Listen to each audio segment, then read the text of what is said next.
Aurora Borealis, at this time of year, at this time of day, in this part of the country, localized entirely within the Unrealistic Elephant Podcast.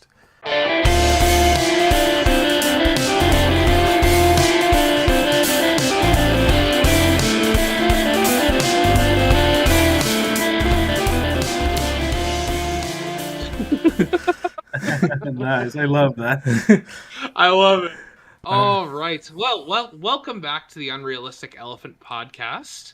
We're back here for another film discussion. My name is Nathan. And I'm Ian. And we have a guest And today. I'm Jason. Oh, sorry. Yeah. Yes. Sorry for stepping in. So I'm Jason Entertainment. Thank you so much, guys, for having me. Yeah, no problem at all. Yeah, thanks for being here. Yeah, for sure. I'm really excited to talk about some stuff, and we got two great movies to talk about this month. Just before we get started, it's Oscar season. We're recording this well after the Oscars were done. Ian, I'm sure the only thing you care about is the On Cinema special, but Yep. Accurate. Did everything pan out like you guys thought it was going to, or? Yeah, I think so. For me, I wasn't really surprised with maybe Poor Things. I didn't watch that movie yet, but maybe Poor Things that I think they won like 4 or 5 Oscars. Maybe that I was a bit more surprised. Yeah. But aside of that, I think everybody that had to win probably won. So yeah. Yeah.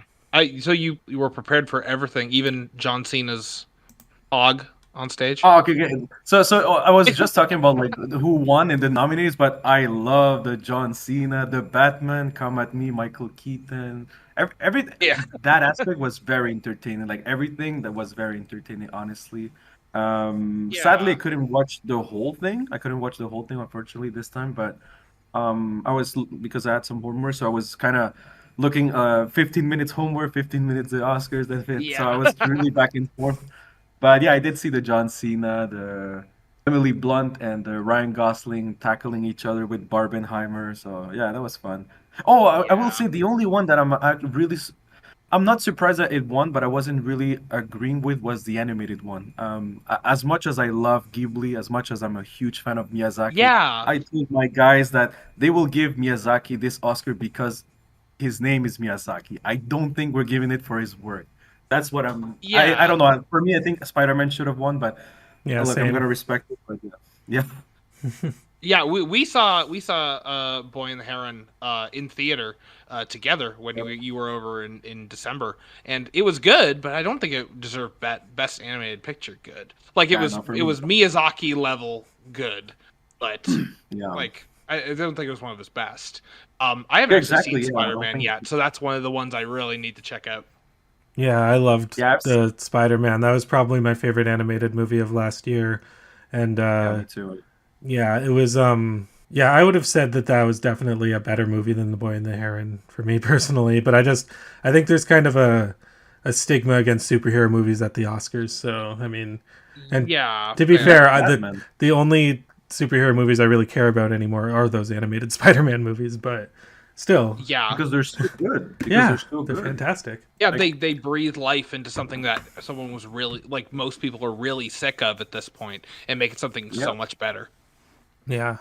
Especially like knowing what the Oscars love. You know, like usually they say like they want to give the prize to a movie or someone that really elevated or brought something new. And I mean, the Spider-Man ones from Miles Morales have been really improving animation. Why? I'm not saying Miyazaki didn't, but it's just I feel like The Boy and the Heron kind of did what Miyazaki has been doing, like with Wind Rises, with Yeah. Ponyo. Like it's very beautiful, very artistic, but I don't know. I don't know if it didn't if it brought something new to the animation area, but yeah. I also like how Miyazaki Yeah. didn't even show up because he's like anti-American. Yeah, he's like, fuck these Oscars, fuck this stupid shit. Yeah, I love that guy. yeah. I mean, I understand Miyazaki to a certain point. Like, I remember that I've seen this. I don't remember literally, but I've seen that Yeah. in 20 in 2005. That honestly, I've never watched Wallace and Gromit, but it's unbelievable that Wallace and Gromit won against Owl's Moving Castle, which with Oh. Spirited Away are probably the two Miyazaki movies that almost everybody knows. I would And say that I it's just preferred Curse of the Were-Rabbit to Howl's Moving Castle. I know some people would disagree with me, but I, well, I I mean, think I think you've said before, Ian, that the scenes in Howl's Moving Castle are some of the best scenes in Miyazaki movies, but altogether it doesn't make like the best Miyazaki or Ghibli movie at all. yeah, I kind of think like the narrative has like kind of tonal issues with clashing with each other from scene to scene, but the scenes themselves are amazing in Howl's Moving Yeah. Castle. because for me it was like the soundtrack, the scenes. I will admit that, yeah, maybe the story wise, maybe Owl's Moving Castle is not my favorite in terms of story. I think Miyazaki is mixing way too many things in one movie. But like the scenes itself, the soundtrack, like I mean, there's people that Oh in their yeah. wedding they put the main theme of Owl's Moving Castle. So like all of those aspects were just, I think it's maybe even one of the greatest of Miyazaki's movies, like just that individually, right? So that's why I'm like, that's why I didn't want to judge Wallace and Gromit because I've never watched it actually. But it's just like I don't know, in my mind, it's just like it's kind of, it's really hard. Like one day I'll give it a chance and I'll be like, okay, yeah, they were right. But because like a lot of people are always saying that, yeah, he kind of got robbed. I don't know if it was intentional or not. I don't know if he got robbed, but it's just like, yeah, just like that. It's kind of hard to see how that movie beat Howl's Moving Castle. But yeah, probably didn't like that. Probably felt robbed. Probably.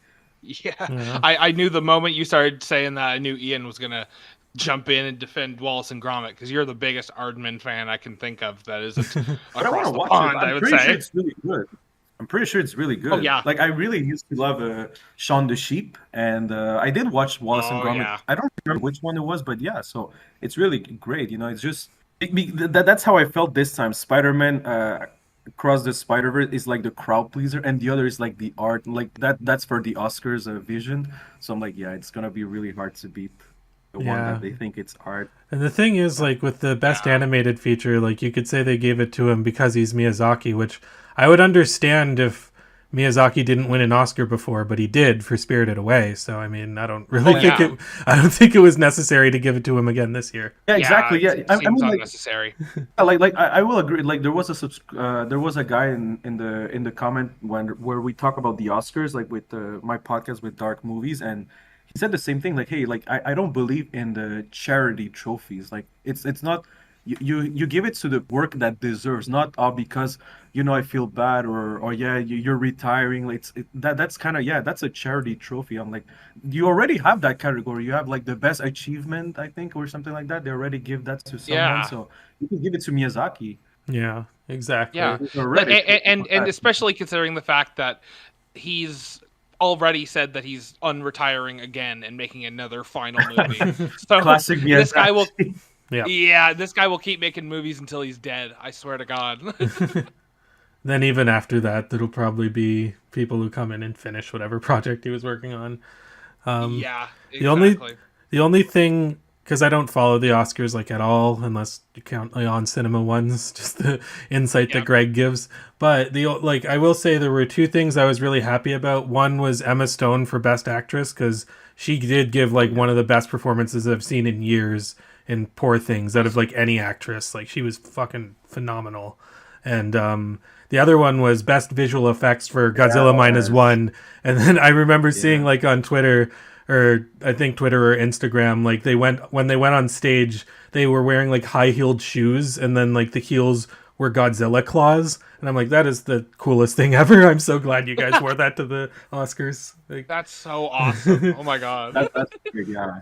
They even had like Godzilla toys like with them. So I remember the guy told the lady, like, "Can you hold it?" because he needed to grab the Oscar, and I'm like, wow, they really love what they did. And yeah, I was so Yeah, glad with that. clearly. Like for me, I thought it was going to be either the creator or Godzilla, maybe Guardians, but really the creator and Godzilla, because I think both of them really had some as amazing special effects. But I was really glad that Godzilla took him. Like, yes, yeah, they I haven't deserve it. seen the creator, but I'm really glad that Godzilla won over Guardians, because like you have to keep in mind too, like the budget between a lot of those different movies and Godzilla was like 15 million or something like that, as opposed to these like Yeah. 100 million plus projects, like, and what they were able to do was 300. Yeah. insane. Yeah, I think that really should be taken into account, like the resources you have, Yeah. as opposed to like the final product. So, but yeah, I totally agree. Oh, actually, there is another thing I was really happy about, which was best sound design going to Zone of Interest. I don't know if you guys have seen that movie, but No, not yet. oh, like No, I it's really all wanted in the to. sound design. It is one of the most haunting movies I've ever seen in my life, and it's because of that sound design. And so, yeah, Really? I was really, really happy about that. Awesome. But I'll wait, be like checking it out. speaking of that, because my friend watched Zone of Interest and he said because they got actually a lot of nominations, and my friend said the only one that's worth it was that one, and he was glad that they won. But the rest, he's like, I don't understand why they nominated that movie in so many categories. It wasn't really good. Like I said, I don't know. I didn't watch the Really? movie. That was his point of view, but I don't know. Like, was that? How I do you thought it feel, was Ian? awesome. Like I mean, I could Yeah, go on a right. big tangent about it, but I mean, other Yeah. than Yeah, I know. other than Poor Things and Hundreds of Beavers, that was probably my favorite movie of last year. Was Zone of Interest. Yeah, I really want to watch that movie because it really looked very good. Yeah, I would just That and yeah Poor Things, those are movies I still need to catch up. yeah. Poor Yeah. Things was probably Oh. my favorite. Actually, I don't know if Hundreds of Beavers technically came out last year. I don't know when that was there, but I would have loved if that Yeah. got some nominations. But I think it was too weird for the Academy. Yeah, for sure. All right. Well, that's enough talk about the Academy. Let's talk about some real cinema. Yeah. I think, Yeah. well, Jason, we have you here. I think it's only Yeah. right that we give our guests the floor for the first film. As long as you're okay with that, All right. Ian. Yeah. All right. Well, yeah, let's get into it. What was your film that we Ian, chose? Ian, objection. How dare you? Objection. All right. So, well, like I said, first of all, thank you so much for having me, and thank you so much for letting me pick a movie. Honestly, I didn't know what to pick because there are like so many movies. But yeah, I wanted to talk about. I think this is the first animated movie, at least that I remember, like really, because probably we watch a lot and on VHS, but we were too little. But this one I remember, I Yeah. still own it. I still have the DVD, and I watched it over. Maybe I watched it like 8 times at this point. And this was the first movie I watched with my grandpa. So it has like a lot of emotions for me, and that's Balto. So Balto, if I believe correctly, it's from. I don't remember what was the production. I believe it from was the. Amblimation. Yep. Yeah, there you go. Yeah. Yeah, Emblem, yeah. it was Steven Spielberg's animation company that they started after. Yep. I think it was Roger Rabbit, where Yeah. they were like, "Oh, we got to put out all these Yeah, big Roger Rabbit, animated yeah. movies." And I think And I think they made 3 movies. Yeah, there was 3 movies, and the first one was An American Tale, Fievel Goes West. The second one was We're Back, A Dinosaur Story. And the third one was Balto. Yeah. All right. So And the last one. short-lived, but yeah. Yeah, short-lived. And I don't know why, because like honestly, so first of all, I never watched like the critics, what people thought about Balto. I just know like I really enjoyed it, and people of my surrounding Yeah. really loved it. I know they did Balto 2, and I believe there's also a Balto 3, which I Yeah. never watched. Yeah. I think I watched the second one; it was really boring, and the third one I didn't even give it a try. But yeah, so Balto. So do you want Yeah. me to do like a recap or something, or Yeah, Or Well, just give go my- I was recap gonna it. say I can tell you why the animation studio went out of business is because all of those movies bombed financially. Like with, I mean, Fievel Goes West, I think maybe made back its budget, but it really didn't gain money. Then We're Back, A Dinosaur Story bombed, and then Balto came out a month after Toy Story, so nobody cared. Yeah. yeah. Well, that was poor marketing then, because like why Yeah, would you for real? go against Toy Story, man? Yeah, exactly. It just No, seems wait, so strange. So 'cause- the first 'cause- Balto went to movie theaters. Like the first Balto was theatrical release, because I know Balto yeah. 2 and 3 were direct to DVD. Yeah, those were direct to DVD, but the first Balto was a theatrical movie. And that's like they were able to get these big stars like Kevin Bacon and Bridget Fonda and Bob Hoskins and Phil Collins. Bob But Hoskins is so good in this movie. but Bob we'll get to that. Hoskins. he's the highlight. Yeah. Well, him and Jim Cummings, I think, are the highlight.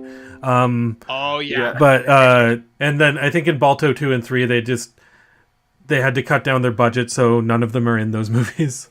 But Oh yeah. yeah, The entire cast was gone. yeah, pretty much. I think. Well, I haven't seen Balto 2, but I think they're Yeah. all gone. I But, remember I tried yeah. to watch Balto 2. I couldn't finish it. It was boring. Yeah. I'm not surprised. Well, Jason, why don't you give us a quick summary of what goes on in Balto and what it's all about? Yeah, so Balto is the story of a half dog and half wolf who lives in, if I remember correctly, Alaska. Nome, And Alaska. at one yes, and at one point, so at one point, children get sick in the area of Alaska, and they have to so they have to ask for medicine. If I remember correctly, because it's been a while, I didn't watch this movie. If I remember correctly, it was there was like a huge storm, like for days. It was going to last, and they couldn't.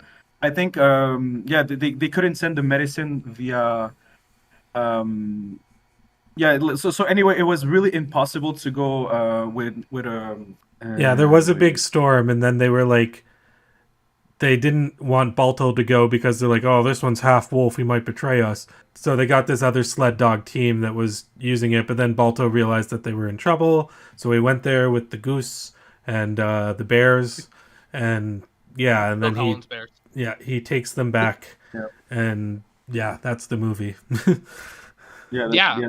It just I was trying to find like how do you say like for some reason I had it in French. I was trying Yeah. to figure out like how do you say a plane. But that's what I was trying to figure out. I'm like, wait, why am I bugging? Like I wanted to say, yeah, they couldn't go by plane or by train, but I'm like, wait, what's the word of plane? That's why I'm like, why am I bugging for this?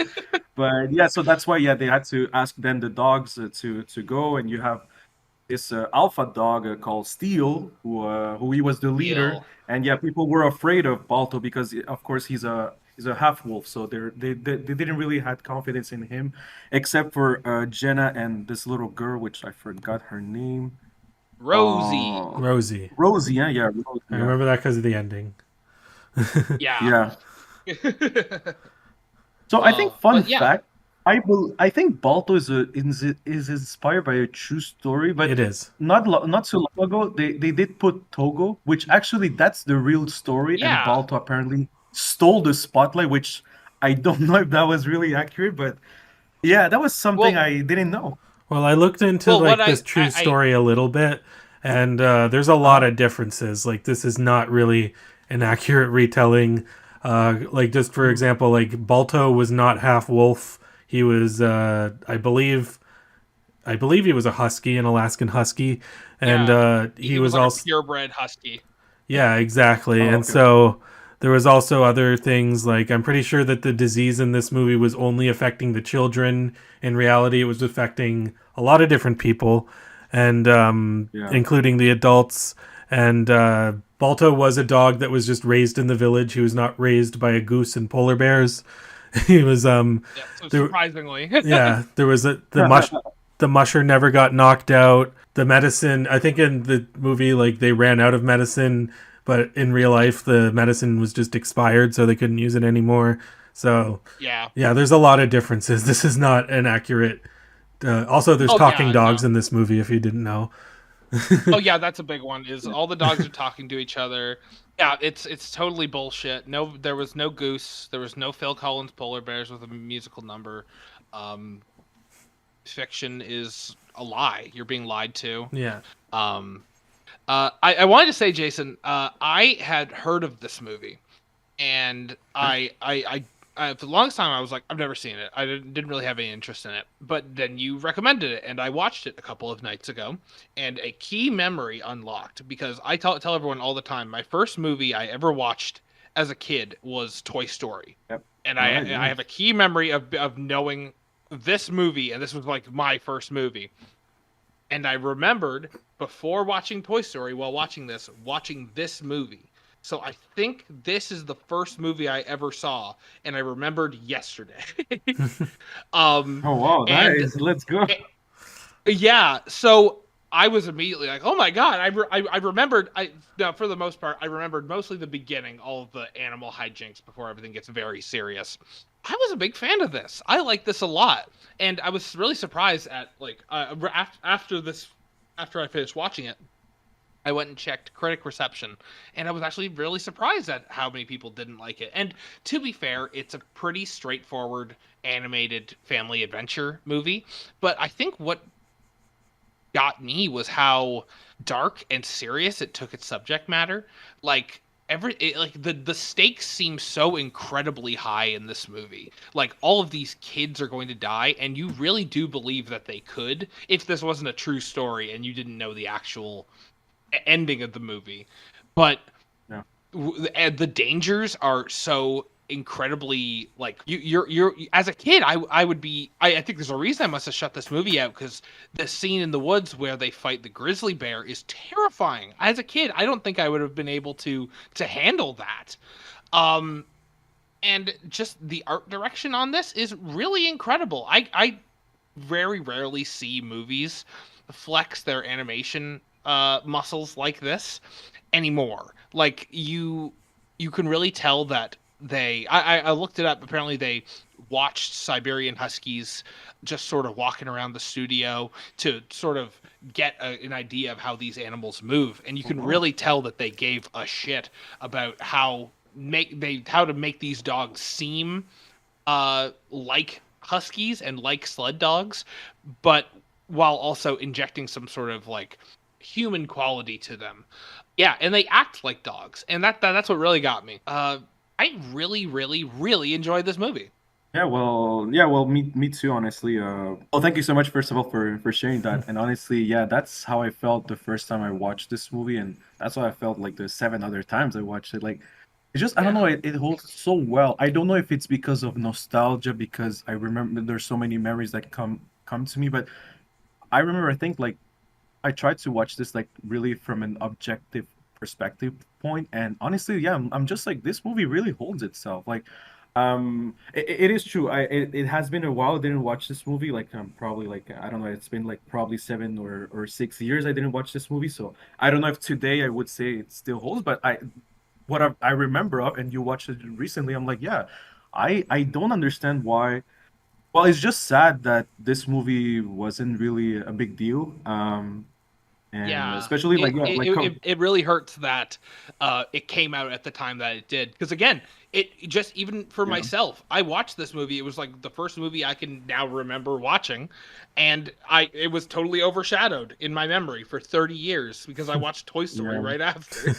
Yeah, exactly. Yeah, it came out in 1995. So yeah, that was a year that, oof, animation wise, oof, it was Yeah, it was a big golden years. turning point. Yeah, yeah. So that's For why I'm sure. like, oh, poor Balto. I feel bad. But honestly, it's really Yeah, sad because like it's really a nice, at least for me. Like also, it's really a nice movie. Like the characters are very interesting. Like most of them I really enjoyed.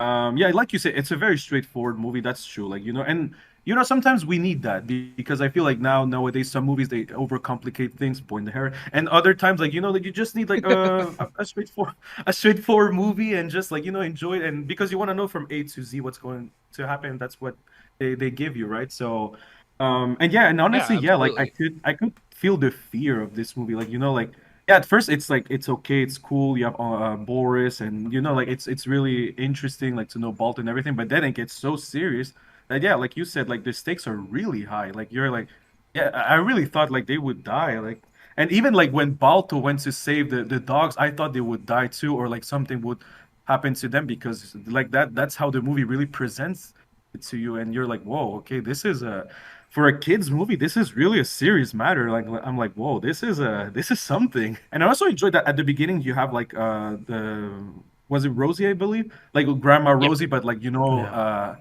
live person, and I'm like, wait, so we transitioned from live to animated. That was really interesting also to see, so, especially that's a knowing that I real if I statue of the actual Balto yeah, in exactly, because I think New Yeah, it's in in the York. movie Central too. Park, right? Yeah, Central Park, Yeah, right? Yeah, New York. Yeah, yeah. yeah. So It's it's been what? Like, I think it was in 1925, if I remember correctly. Like the real I Balto that think it was in participated. the 20s for sure. That's crazy. Yeah, true, huh? Next year it's gonna be the 100th year. Damn. Dang. yeah, Damn. All right, guys. I'm gonna do that next year then. Balto, All right. remembering yeah, Balto for 100th anniversary. Like we're gonna do this later on for Sherlock Jr. Yeah, But exactly. yeah. I'm So excited to hey, talk true, about huh? that. But Yeah, yeah, incredible. I didn't even know that. Incredible. So from yeah, my honestly, yeah, for me, like like the characters really got me. Like it was really charming. I remember so many characters: Jenna, Boris, Steele, of course, Balto. Like they had some really nice characters, and like you said, they like. all the dogs felt really like, now I didn't know about that they really studied those the movements and how they interact and everything, and that was, yeah, I could really see it. So yeah, it's really a shame that honestly Balto didn't get more praise, because I don't think it's the best animated movie, but I I would say it should be at least more known, because I think it's a really nice movie that you could watch alone or with your family, and I think you'll have a good time. That's for sure. Yeah. So Yeah. from my perspective, I definitely have not seen this movie before. Like, it didn't ring any bells. I mean, I had heard about it. I had seen the poster of it before, but I definitely didn't watch it when I was younger. And watching it now, like, I kind of had, I think, a little bit more mixed feelings than you guys. There was a lot I still really liked about it, but I think it was kind of the straightforward kind of plot of the movie. I felt that some parts of it were pretty derivative, and I thought it was, I enjoyed watching it. I'm glad that you recommended it, because I probably wouldn't have watched it otherwise. But yeah, for me it was just kind of like, yeah, I mean, I probably won't seek this out again. I thought it was like a good watch for one time, but yeah, it didn't leave a huge impact on me. There is a lot I really liked about it, but there is a lot that I feel like was kind of it reminded me of other movies, and in my opinion better movies. So like you said, Nathan, like they were studying dogs and stuff when they were like animating this, and I could tell that, and like the animation on the dogs is really good, but they were also studying dogs when they made Lady and the Tramp and 101 Dalmatians, and I kind of think those are better movies than this. And a lot of the stuff, like with Steel, for example, like I just felt like him and his cronies were just scarring the hyenas from The Lion King. I didn't feel like it was right down, like right down to the fact that they got Jim Cummings to play it. I mean, I know it was Jeremy Irons, but Jim Cummings did do parts of the "Be Prepared" song. So I mean, there was like stuff like that. I mean, I thought Jim Cummings' performance was great, and I thought Bob Hoskins' performance was great. And it's kind of funny because Bob Hoskins is a British actor, but I'm more used to his American voice from Who Framed Roger Rabbit and Super Mario Bros. So when he does like a different kind of voice, like it's always kind of like jarring to me, just because that's not how I remember him. But I do really love him as an actor. And what's funny is he's a British actor, but I don't think I can think of a single British role that I've ever seen him in. Because every movie I see him in, he's doing a Russian accent, he's doing an American accent. Like, I haven't seen him in a lot, but I've never heard this guy speak British. Yeah, I guess that's true, because even like The Wall or Brazil, like those are American movies too. So he's like not really, and he's only in those movies for like a short amount of time too. And this isn't an American accent that he's doing for the Goose, but yeah, it's a Russian accent. So it's like, yeah, and he does do different voices really well. I will say, like, he's convincing as like Mario or Eddie in Roger Rabbit. And so, yeah, I definitely thought he was the highlight of the voice cast, and Jim Cummings was too. I thought some of the other voice actors, I felt Kevin Bacon and Bridget Fonda were kind of phoning it in, if I'm being honest. Like, I didn't think they left a huge impact with their performances. Like, it just kind of seemed... Bridget Fonda specifically was sort of... Yeah, I kind of agree with that. Bridget Fonda really seemed like she was just sort of reading her lines off of a script. Kevin Bacon was fine, but I've seen him do a lot better. He was fine. He was fine. Yeah. Yeah, Jane Fonda. But honestly, I didn't even know it was Kevin Bacon. Like, all these years, like, I don't know. I didn't really catch Kevin Bacon. I don't know why.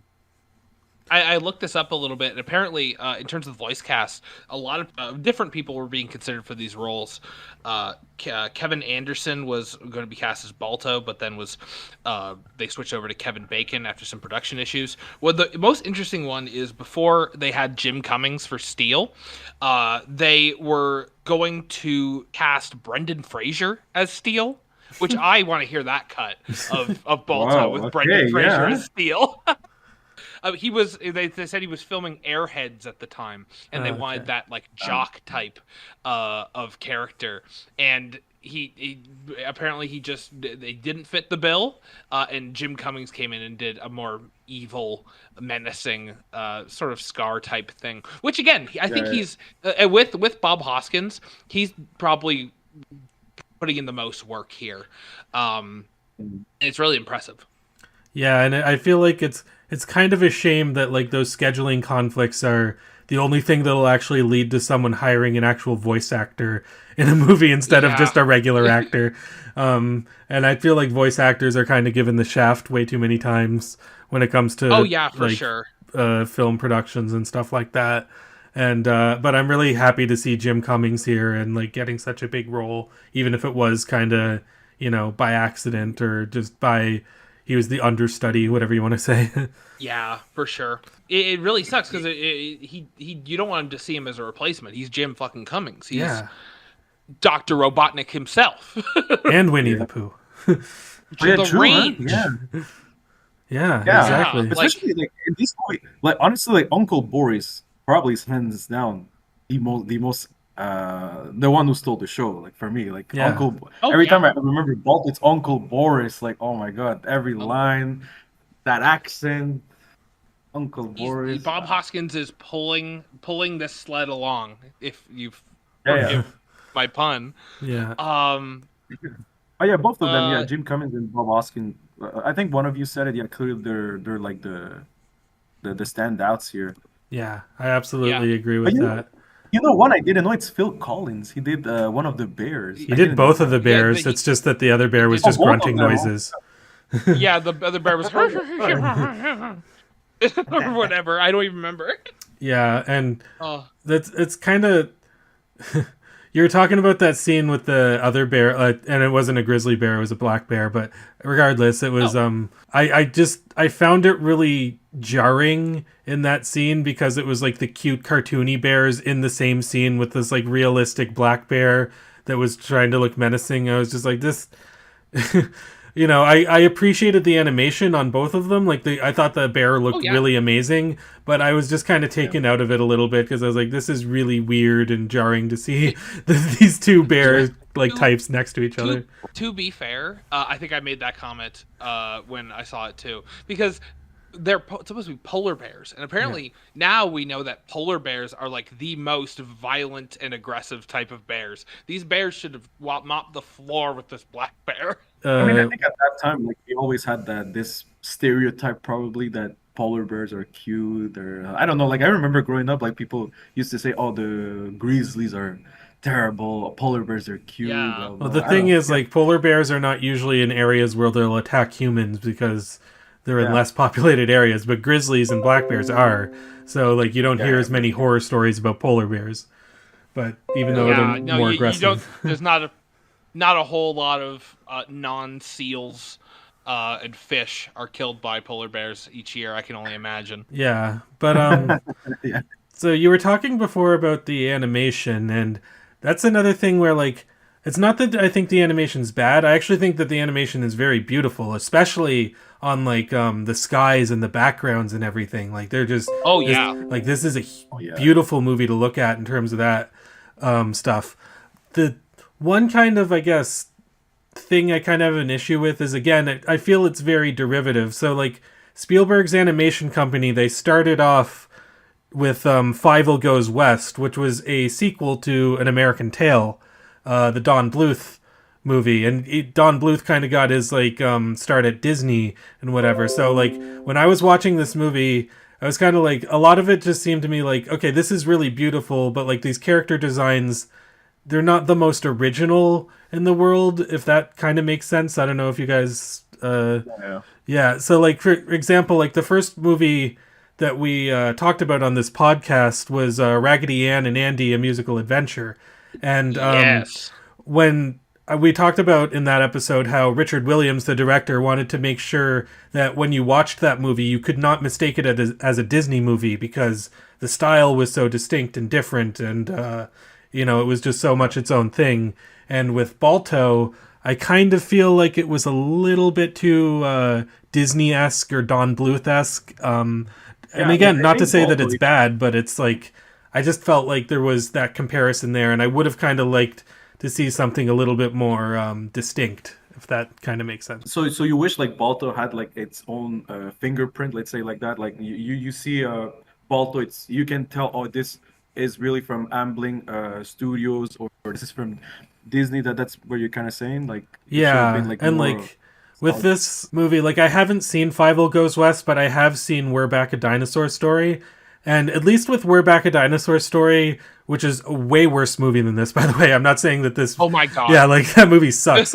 But with We're Back a Dinosaur Story, at least those dinosaurs do kind of look original. Like I don't really see anything like that. Like it doesn't look like Land Before Time or something like that. But like looking at like the dogs in this movie, I did get like Lady and the Tramp vibes. I got 101 Dalmatian vibes, and the human characters were very Disney-esque too. And yeah, that's Yeah. So Like honestly, for me, like if you could put Balto in the what's All Dogs Go to Heaven. Yeah, Like, that it one kinda too. Reminds me Yeah. of it. yeah, which is a Don Bluth movie. So there you go. Yeah. Well, here's what I think. You say that these things are.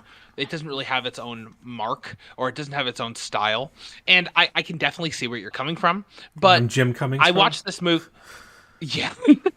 But I watched this movie, as I always do, with my beautiful partner Avery, and Avery brought up to me, because Avery has a whole other perspective on this movie, because Avery, I don't know if you guys are aware of the trend of wolf girls, but Avery in middle school and high school was part of a specific trend online of just kids who were obsessed with wolves and wolf packs and drawing wolves on DeviantArt and talking about wolves. And apparently this movie is a huge thing in that community. Basically every frame of this movie is its own like DeviantArt base for someone to draw their own characters. So I get what you're saying. I definitely get that this movie does feel a lot of it feels like Disney. A lot of it feels like Don Bluth. It's very much taking from other things to create its own identity, but in terms of a design that has stood the test of time, I think it definitely has. I think that again, it's similar to I would say Don Bluth definitely is the biggest inspiration here when I look at the character designs. But Balto and Jenna, these are just really aesthetically nice characters to look at. And I think that really helped them become so influential online all those years ago. Even if this movie flopped at the box office, it still lives on in someone else's specific fixation on it. So I think that's really interesting just to look at. Yeah, and I will say that like because 2D animated movies don't really come out anymore, it was refreshing to go back to something like this.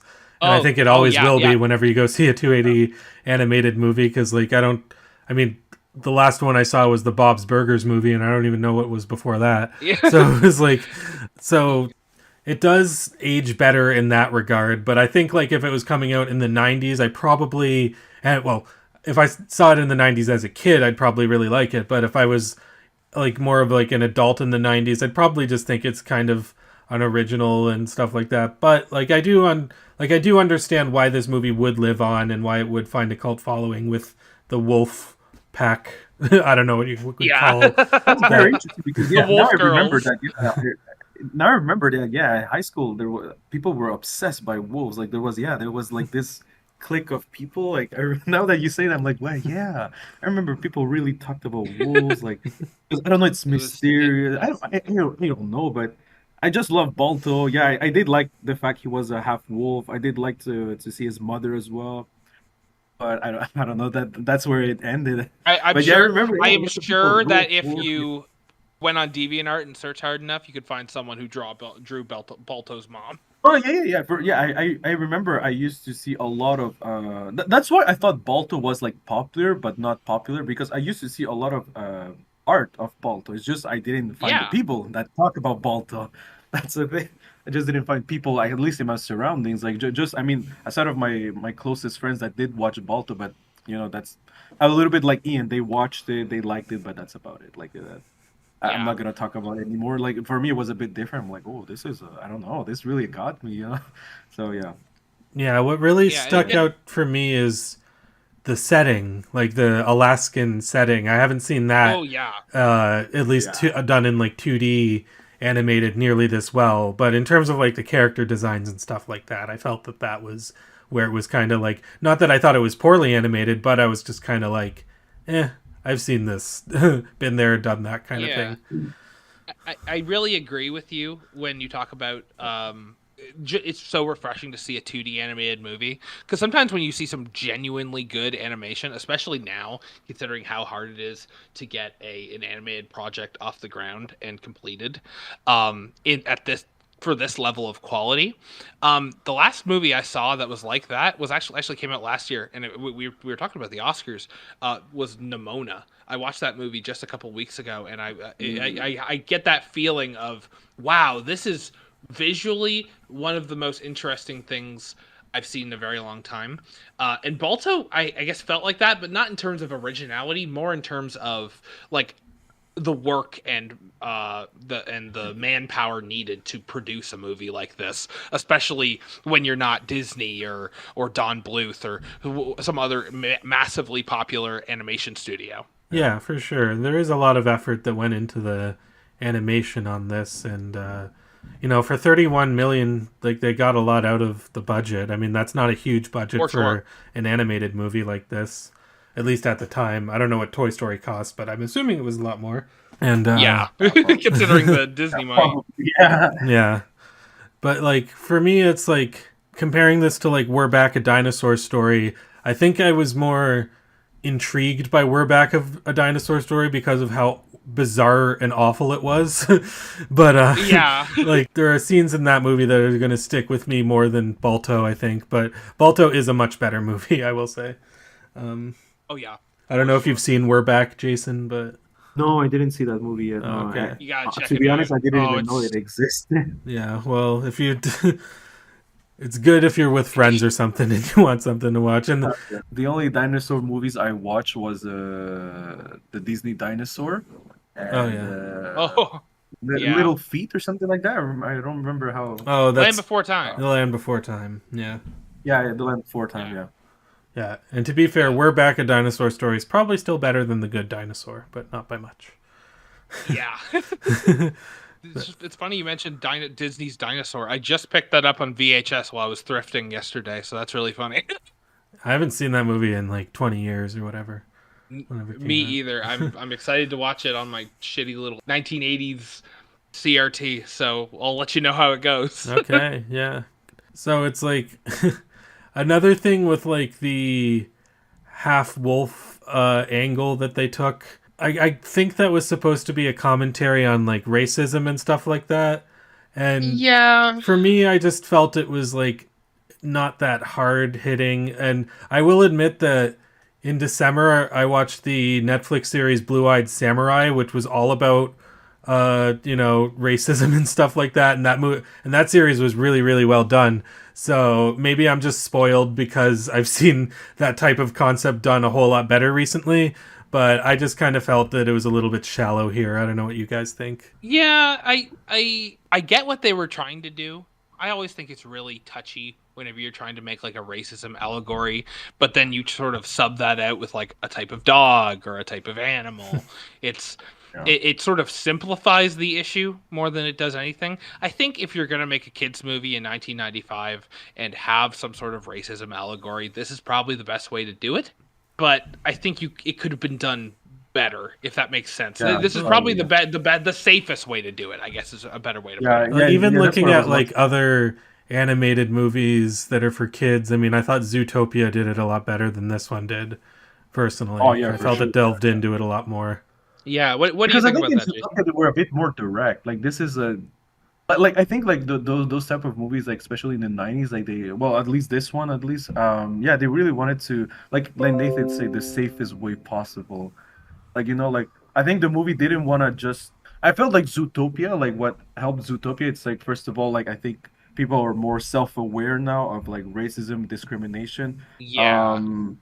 Like you mean, like, I mean, like, at school now, like, I don't know if elementary... Yeah, I don't remember. At least when I grew up, like, elementary school, like, they didn't touch those subjects until, like, I don't know, like sixth grade or something, like. But now it's like Yeah. you're in second grade. They're already starting to tell you indirectly, hey, well, I don't know. This guy and this guy, he's a bit more darker than you, but you're the same, and things like that. But like, yeah, before it was really, I don't know. I'm not gonna say it was taboo to talk about this. It was just like a sensitive topic, I guess.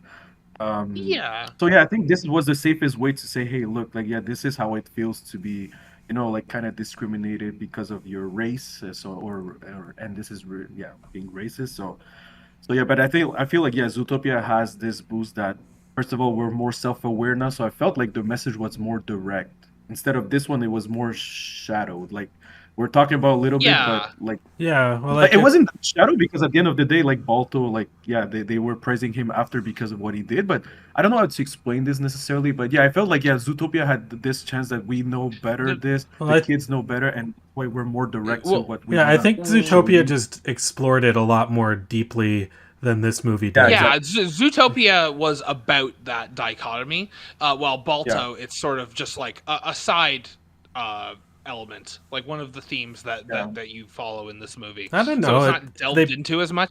They do bring it up quite a bit. It's like that's why Balto, lives outside of the village. That's why Balto doesn't get picked to go on the sledding trip initially, and it's actually really important. Yeah, exactly. And like even Steel, I don't even really understand Steel's entire motivation. If I'm being completely honest, I didn't really know where he was coming from, other than I guess he just wanted the recognition. But he also brings it up a lot to Balto, so it's I don't know. I remember that moment where they bully him, like, oh, cry to your mother. Oh, I'm like, no.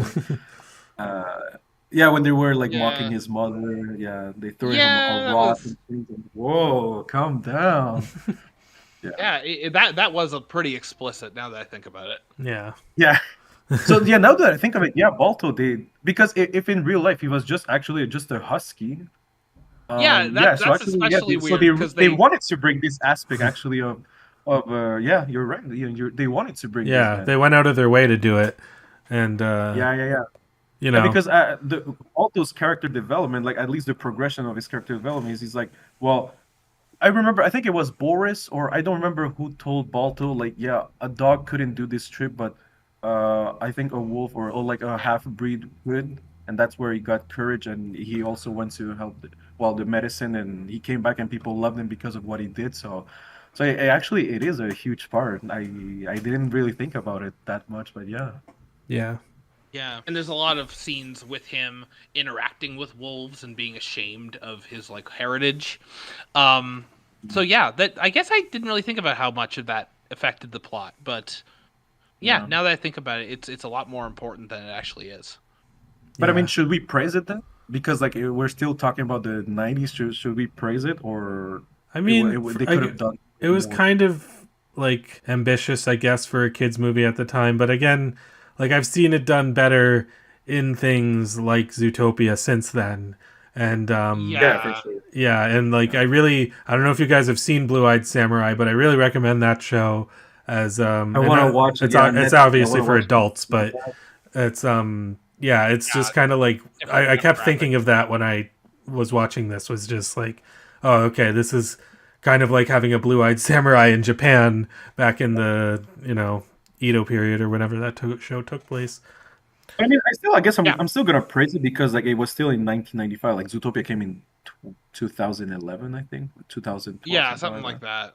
Yeah. So I mean, for sure, they did better. For sure, Zootopia did way better in that aspect, but they still have like almost 10 years gap or more. So that's why I'm like, I mean, it is true. Yeah, for sure, Zootopia did it better. But I think now that I'm thinking of it, I'm like, it was actually ambitious for the time, especially, and for a movie like this, like to put that element. I'm trying to think of like what other.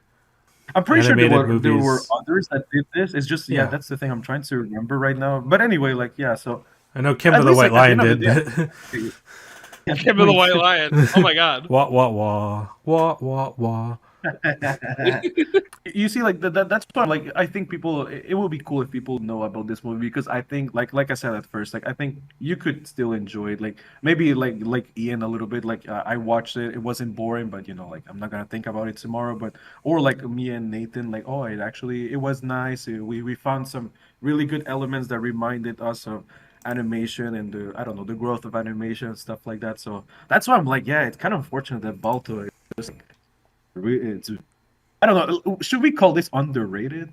I think I would personally call it underrated. I think that I would call right it now, underrated, but if I don't know if we're talking about like the specific number, like because these days now we equate movies with numbers on websites. So right now on Rotten Tomatoes, it had, I think last time I checked, it had 59%. I think it deserves more than that.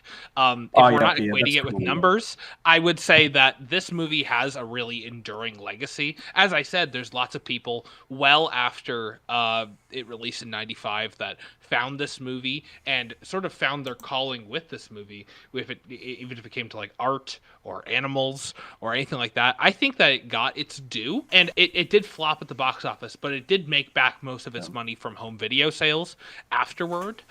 So Yeah, I that's think why it it had got two sequels. yeah, Yeah, exactly. So I think that Balto got exactly what it deserved for what it was, and I think it was good for what it was. yeah. Me too. We'll call it underrated for what it did. You know what it did for its time. But yeah, I'm watching Rotten Tomatoes right now, and damn, yeah, it's like so people gave it 70%, but critics 56, which I think, yeah, Yeah, I think it should be a bit higher than that. I'm not gonna say it should be 90%. I mean, as much as I enjoyed, I'm gonna be objectively possible here. I don't think it's a 90 neither. Like, probably, yeah, 70%. I will agree with that. Like, I think they did the right job. I would give it more for sure, but objectively speaking, I think that's where it yeah. should be. And I'm watching some of the what they said. So there's like two that gave it a good score. Brave Dog saves kids in adequate fact-based film, and another with no cheesy Fact songs to based. slow. Yeah, I like this because it is true. In that time, we always had a lot of songs. Like, almost every especially the Disney ones, they always had songs. So It here was it kind of says with funny no too because they got songs. Phil Collins for this movie, but they didn't get him to sing a song Yeah, except they for the didn't get a credits. song. There is a Oh, go song ahead, go in the ahead. credits, but I expected would be Phil Collins, but it wasn't. It was someone else. I'm so surprised that he didn't do anything other than voice these polar bears. I will say Well, Mr. too, Emery. while we're on the topic of music, though, this movie was scored by the famous composer James Horner, who did well, he did a bunch of stuff. He did like a bunch of James Cameron's movies. He did a bunch of Don Bluth's movies, Ron Howard, Star Trek 2, yeah, Willow. Like, he's a super iconic composer, and I thought his work in this movie was really good. Like, the score is really, really Oh fitting of yeah, the atmosphere. I thought that, I mean, I'm not going to say that it's James Horner's best work, but it was, another really solid outing from him. He did not it half-ass was this at all. it was James Horn. It wasn't his best work, but it was his work. Yeah, So there that we is go. worth mentioning. Yeah. Yeah, and another thing I forgot to mention, that the director of this movie, Simon Wells, I had no idea he was the director of Prince of Egypt, which is one of the best animated movies Oh, I think I've wow. ever Okay, seen. yeah. I didn't know that. Yeah, Wow. yeah, I had no idea until just yesterday when I was looking it up. Well, After I to be finished watching fair, the he movie. was a co-director on that. Like, everything else other than this, I Oh, think he fair. was a co-director. But Okay. still, I mean, yeah, Prince of Egypt was really great. So, I mean, Oh, yeah. and the directing in this movie, like the animation directing, was really good. And he also directed Yeah, for Five O sure. Goes West and We're Back, a Dinosaur Story. So, like, So yeah, he like he's, directed 100% of the animation films. well, unless you count the co-directed aspects of them. But, like, Yeah. yeah, he is a really good animation director. And I mean, I don't think he's done any work in a while. I mean, in terms of directing, I know he's worked on other stuff, but So I have here one. Why I was saying the songs, because Paul Merrill, who is a top critic on Rotten Tomatoes, said something actually interesting, and I would love to hear what you have to say about this. He said, with no cheesy songs to slow proceeding down and some brainstorming chase sequences, this is enchanting, highly enjoyable, and impressively crafted, not least for its adventurous camera work, and would have made a pretty fair live action film. Do you guys believe that? Pretty it would have been a good live action film. I I'm think not that sure about See, this. I think that there could be a live action film, not done in this way. It would actually have to be more factual based than what they did here. But like there's like there's a bunch of like movies like Snow Dogs or freaking what's the other one? Well, the recent one, Eight Below. Togo. Yeah, or Togo. Like so Yeah, like I could definitely see them doing something with this story in live action. I wouldn't be opposed to that at all. It'd be a but different vibe. Yeah, oh yeah, that's the for thing. sure. that's the And the vibe, thing yeah. is, like, when you say something like that, it's almost equates like, oh, this is so good, it could even be live action. But I think that sort of Yeah. devalues the medium because live action isn't the most. It's not like if you get a movie in live action that it's automatically a better movie. We can look at The Disney remakes. I would say 80% of Disney's output for the past decade and realize that is the case. Like the live action Lion King isn't even live action technically, and it's still worse than the animated version. Yeah. So I think that I think this movie excels because it is an animated movie, and because again, who wants to watch a live action talking dog as opposed to an animated Oh my one? god, yeah, like I the personally, Lion King one. Oh my god. Well, yeah, but I mean, they Yeah. could do live action with this story, but the dogs, I don't think, should talk. It would just be like a more like silent, kind of like visual like experience, Togo, like Eight Below or something like that. yeah, like Togo or something. Yeah. Yeah. And actually, like talking about this, this is the one question I wanted to ask before. It's should they remake Balto? Like since we're having a lot of remake, or like should they just do another Balto? I mean, like not a sequel. They could do a remake, more factual based take on the story, which sounds like what Togo is. I wouldn't be opposed to that. Yeah. But in terms of like, remaking it from this being the basis, I don't think so. I don't think it's really necessary. Oh, okay. I don't know. I guess I could look at that possibility. Like I think that realistically, if we got a remade Balto in 2024, I don't think it would look nearly as good as this movie. So I again, this movie will always be there and it'll always be untouched. Yeah. But I think that if a movie like this was remade, I don't think it would capture what I personally liked about it. So no, I think that this movie is good on its own. Yeah, I'm also just not really a huge fan of remakes in general, unless it's like a that bad too. movie. No, Yes. me neither. No, me neither. Usually, I don't like that, but I mean, I like it when they want to bring an old movie that people may not know. That's where I'm like, okay, so that's good because they're kind of trying to boost this for a new generation, which that's fine. I mean, like we said, it's still there. Like if you want to go watch the original, it's still there. But maybe we didn't even know about that story. But I mean, like Lion King stuff, especially Disney with the remix. I'm like, why? Like everybody knows your stuff, and now you're just casual. Especially you give me bad remakes. That's even worse. So Yeah, so that's where I'm like, exactly. oh, Yeah. yeah. I just, I mean, I don't know if like Steven Spielberg would remake this nowadays. It'd probably just be really weird and awkward. Yeah, no, probably no, yeah. He's too busy with Ready Player 2, so Oh, I can't wait for that. Actually, I really love the first one, so I can't wait. I haven't for seen that. the first one. So. I haven't seen it either, but I heard the book was really I don't use this word very liberally, but like cringeworthy. But Yeah, I've yeah, never so- I never so read the I book or never- watched the movies. Yeah, me neither. So I never read the book. So I know people that read the book. They think it's actually good. The movie is good, but for sure though, every time that something is adapted for a book, every time I hear the same thing. Oh, but it's not Yeah. as faithful as the book. I'm like, yeah, but I know, but it's a book, man. Like, yeah. Well, no media can be faithful to their source adaptation because like it's two different medias. Like you That's the can't thing like from is- A to Z adapt. I don't know a video game or a book. It's too long. Oh, I remember a quote from Alfred Hitchcock where he said that it's impossible to take a great book and turn it into a great movie because it's always going to suffer by comparison, and that's why Yeah. Alfred Hitchcock's movies they took books that weren't that popular, and then he tried to make them better. Like nobody remembers the book for Psycho, but they remember Yeah, that movie. exactly. So that's the philosophy I take with adaptations and stuff like that. But People were saying that's what Marvel was starting to do a little bit. Like, for example, when they took Eternals, unfortunately, Eternals wasn't loved by people. I loved it, but I mean, like, they were starting to Wow. take some random IPs. Oh, you didn't like that? I didn't see it, but I had heard that a lot of people didn't like it. So that's just what I But heard. like even before that with Marvel, I mean, the Guardians of the Galaxy comics were not that popular, but James Gunn Exactly. really turned it into like a phenomenon.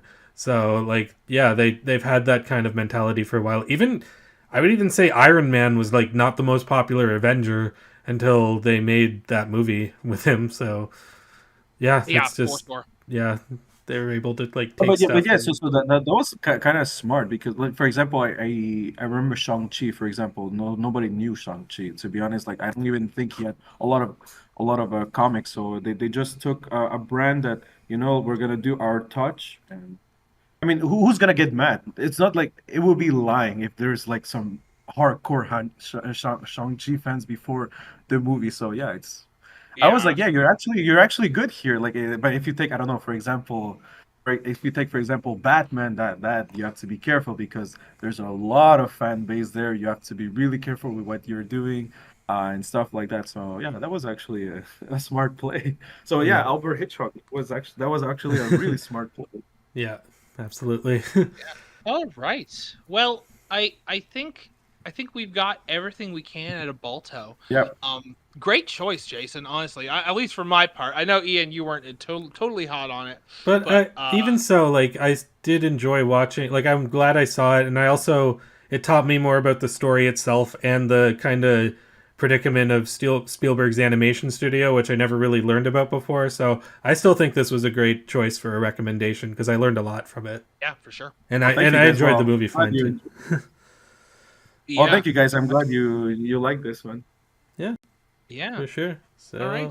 Balto. Well, yeah, Balto. How about we take a quick break? We'll let you guys relax and think about everything we've said here. Really prepare to go back in time 100 years. Because after the break, we're going to be talking about Sherlock Jr. Well, actually, Balto was 1925, so when it was set. So go back a year before that, and we'll be at Sherlock Jr. Yeah, Yeah, if what you were back a year, but it's not as big of a jump, but you still need to think about the implications of how far back in time you are. Yeah, exactly. And don't step on anything, for God's sakes. We'll see you in a bit. Yeah.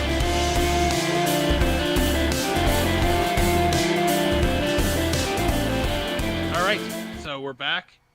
A dinosaur story? Well, Since we were just talking about that. Roll back the what clock if I to make the you dawn watch- of time. what if I make you watch that? Oh, boy. Oh, well, I'd do it. Why not? Yeah. Let's use the. I don't know if We'll Nathan see. you play video games, but Chrono Trigger, they travel in time, and we're going to travel 100 years before. Yeah. Also, Also, rest in peace, Toriyama, because we haven't.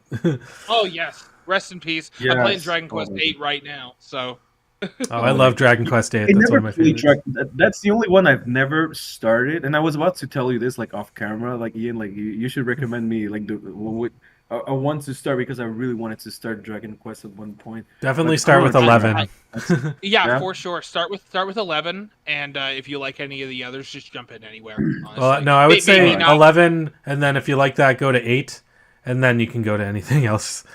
But then again, I say that Yeah. having not played Dragon Quest 4 or 5 yet. But Yeah, I've only played a little bit of 4. I finished the first 3, and I'm playing 8 and then 11. So, Yeah. anyway, we're flying back in time, back 100 years to the release of Sherlock Jr. Ian, I don't know a whole lot about Buster Keaton or this era of filmmaking, so why don't you tell our lovely viewers all about this movie and get them prepped? okay, so I recommended a silent movie because I'm pretentious and I'm seeing sunshine out my ass. I recommended a silent movie because I really like it. And have you guys seen a whole lot of silent movies before? Or can you name the ones that you have? I will tell you right now, Ian, this is my first one. Okay. Well, other than, I guess, The Artist, because you've seen that, haven't you? I don't think I've seen The Artist Oh, either. okay. I thought you said you did for some reason. Okay. But anyway, what about you, Jason? Yeah, so I did have some cinema classes. We did watch, but we mostly was Charlie Chaplin. So I think Mhm. those are the only Yeah. ones I've watched. Yeah, probably the Charlie Chaplin ones. I couldn't name you the ones we watched though, because I don't remember the names, but I do remember we watched like maybe 2 or 3 movies of Charlie Chaplin, and I wish I could have seen others than only my teacher was a fan of Charlie Chaplin. I mean, we could tell it was the only thing he was showing us, so I wish I could have seen other Yeah. stuff. Because I did watch some black and white movies. In French we call it cinéma muet, so yeah, silent movie. So it would have been great to see another. So that's why, really, honestly, thank you for that, because when I saw that, I'm like, oh my god, that's it. This is really cool. Like, this is what it's just I don't know the names. When you have a recommendation, it's so different than searching for yourself. So yeah, it was yeah. Yeah. Thank you Yeah. for that, man. Thank you for Yeah, the no recommendation. problem. So I am a big Charlie Chaplin fan. Like, I loved Modern Times and City Lights and The Gold Rush and The Kid. And actually, my favorite Charlie Chaplin movie is not a silent movie, which is The Great Dictator, which is a talkie. I guess they called them back then. But yeah, so silent movies are something that I am a little bit more familiar with. I've also seen a few of the German expressionist films like Nosferatu and Metropolis, and a lot of the other like kind of famous ones from around then. So I mean, I do really like this era of filmmaking, and a lot of people kind of say that the comedies from this era, at least the slapstick ones, obviously political comedy doesn't age so well, but the comedies of this era are usually the ones that hold up the best, because it is the expressive and like through their movement and everything. And a lot of the stuff that they do around this time were the basis of things you'd find later in cartoons and stuff like that. Yeah. Like Looney Tunes or like Mickey Mouse even, or any of the, or what is it, Silly Symphonies, I think that's what the Mickey Mouse one's called. Anyway, yeah, a lot of that was inspired by this kind of era, and the same thing with like stuff like Mr. Bean and like a lot of the stuff that came after that, like the physical comedy that came later. So Sherlock Jr. was one where I have only seen one other Buster Keaton movie, which was The General, which is a really great movie. But I kept seeing... Well, I've seen Buster Keaton make cameos in movies like Sunset Boulevard and It's a Mad, Mad, Mad, Mad World. But in terms of ones he like wrote and directed and starred in, it was basically just that. And the reason I kind of was intrigued by this movie is I saw it on like Letterboxd's top 250, like within the top 100, and I'm like, okay, really? Like, I understand Buster Keaton's like this legend and everything, but it's like this 45-minute Sherlock Holmes parody is considered one of the best movies of all time. Yeah. Like, what the fuck's up with that? So Yeah, well, you told me about it, and I didn't really know what to make of it. Yeah. just like why would like a 45-minute, even with Buster Keaton being the legend that he is, like why would this be like up there with like some of the greatest movies of all time?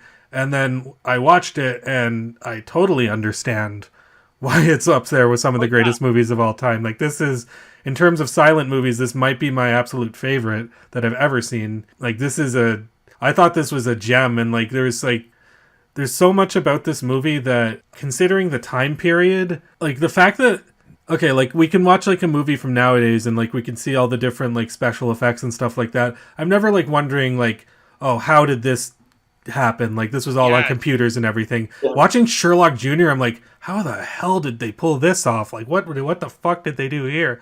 Like, I was like constantly like surprised, and like just my jaw was on the floor. Like, what the hell? Anyway, before I go in anymore, what do you guys think about that? I totally agree with you. I like multiple times me and my partner were pausing this movie and talking to each other and saying, like, again, it's 45 minutes. We spent about a feature-length movie talking to each other. How the fuck did this guy do this? Like back in 2020 or in 1924. How did specifically? I will get into some of these stunts, because that's what they are. Is they're stunts. Yeah. These aren't like slapstick gags. This is like Buster Keaton putting his life and limb on the line for filmmaking, which nobody does anymore. which I think is, to preface, is a good thing. I don't think that any performer should need to stand 3 stories up in the air and hang on to like a moving barrier and let it take him down into a car. I think that somebody else should be paid to do that who is prepared to. Well, I mean, But Buster goddamn it, Keaton, he that really was did. kind of like part of his thing. It's the same thing with like Oh yeah. Jackie Chan too. Like he always did all of his own stunts because he wanted it to be authentic that way, and he was a stuntman and an actor at the same time. Oh yeah, no, absolutely. But like, my God, like I believe, yeah, we'll get into some of the stunts, but I cannot believe the stuff that this man puts himself through for a gag. Yeah, it's like it's Yeah, really like it's so much like life-threatening stuff is happening in this movie, and we're supposed to like look at it and laugh at it. It's like, oh man, this guy's like one accident away from just dying, and we're laughing because that's just like how he like performs it so well, and like it really comes across in like the humor, but like it's on top of it just being really funny, it's incredibly impressive. Like this is one of the most impressed I've ever been, like just seeing any movie, silent or otherwise. Yeah, absolutely. Jason, what did you think? Yeah, so honestly, so first, like I told Ian before, like this was my second watch today because I wanted to, because like you guys, I was like, how the fuck did they pull these things out? Like, honestly, it was really like, I'm like, wait. When did this movie came? Like, I was just like, wait, what the? I'm pretty sure in the title I saw 1924. I'm like, how the hell is this good? Like, as good as like the stunts? How is it as good as? I don't know. I'm just like maybe I underestimated movies at the time, or I don't know. I was just like, wow, that really struck me. I'm like, whoa, this is really good. And to be honest, yeah, I mean, like you can clearly, if I saw it twice, it's because I really enjoyed it. Like it was really, Yeah, okay, I'm not gonna say the best movie I've seen in my life for sure.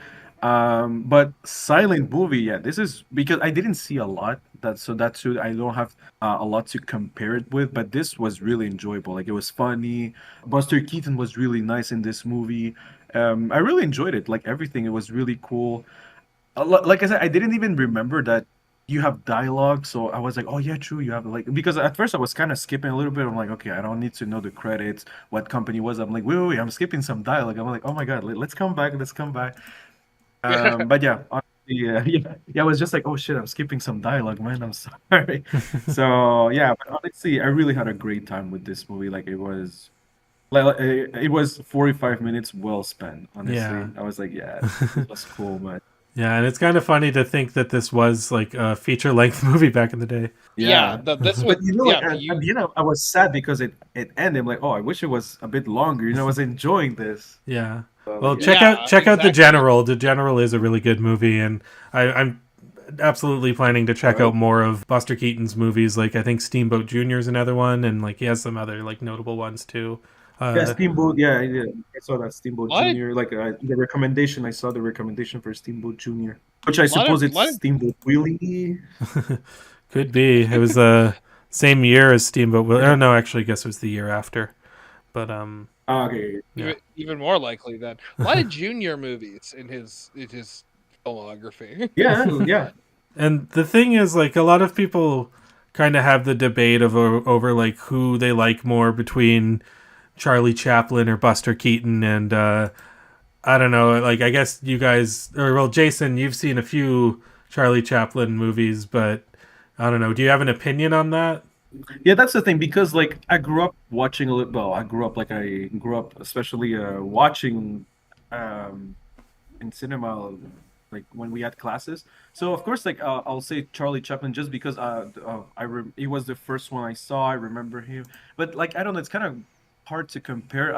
I think I have to go rewatch actually those Charlie Chaplin movies because like I remember bits of it. So like now I've seen Buster Keaton, like a full length movie of him. So that's why I'm like I don't know, like for now I'm gonna say just Charlie Chaplin just because of I've seen more of his movies and because I remember him a little bit more. But I'm pretty sure if I watch more Buster Keaton, especially Charlie Chaplin, to really have a good comparison, probably maybe it could be different. But yeah, it's just because of memories, Charlie Chaplin, not because of the acting or the length Yeah. of both of them. So yeah, that's why I feel like it's kind of an ambiguous answer. So my bad for that. Well, It's my kinda answer is hard going to be even more ambiguous because it's like I'm in the same position of you. I've seen more Charlie Chaplin than I have Buster Keaton, Yeah. but I think that they're both great. Like it's just that I think that they both kind of excel in different ways.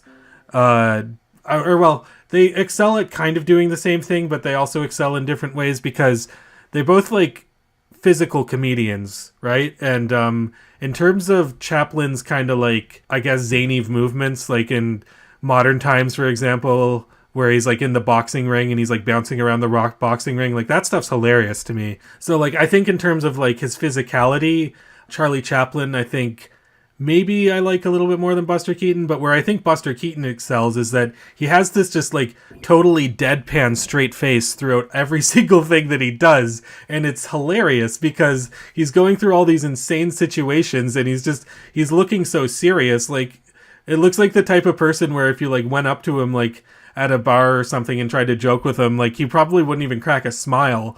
But like he's doing that, he's using that to his advantage and doing all these hilarious things, and just he just looks so committed and straight faced throughout it all. And like I just, in terms of his like general look, I think that Buster Keaton actually does have it a little bit down a little bit more than Chaplin does. But again, not to say that Chaplin's look wasn't funny, not to say Buster Keaton's physical movement wasn't funny. It's just that's where I think they both kind of excel.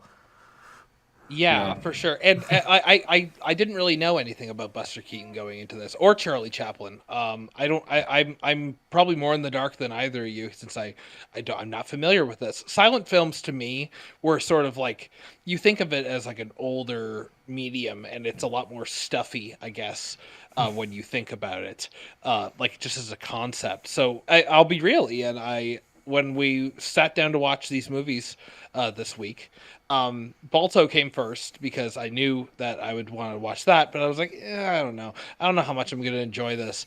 And again, I really enjoyed Balto, but this was incredible, like way better than I ever thought that it was going to be. Again, I picture these movies as like stuffy, like, but they're not. This is like an action comedy, like a full blown action comedy. It is. Like you mentioned Jackie Chan. I've seen Jackie Chan do tamer stuff than this. Yeah, absolutely. It's it's just insane, like the stuff that they did, and like it really comes across, and like it's still entertaining to this day, and you can really see why the Buster Keaton, I guess you still haven't really seen a whole lot of Chaplin yet, but you can really see why Buster Keaton is considered to be such a high profile comedian even to this day, and why people still look back at it. And like we were talking earlier about Shaun the Sheep, I think Shaun the Sheep was very much inspired by like these old silent comedies and stuff like that, and that's why I love those movies so much in that show.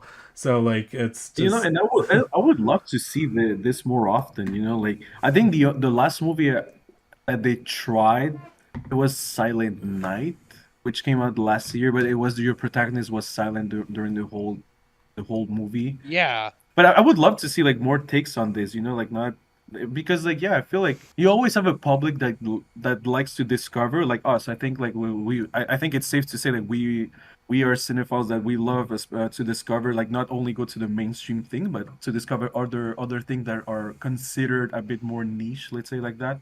So well, at least myself, I love that. So discover other things that are kind of outside of my comfort zone, and then I discovered stuff that I didn't know I liked, and like silent movies, or Buster Keaton in this situation. So that's why I'm like, it would be cool, like because like that's cinema, it's not just blockbusters or Martin Scorsese doing movies. It's like everybody could make something interesting in their own way. And this was really, well, I know we're talking about like limitations of the time, but I mean, that doesn't mean like, for example, I miss my 2D animation. Seriously, I miss that so I do much too. because it was nice, exactly. right? It was nice.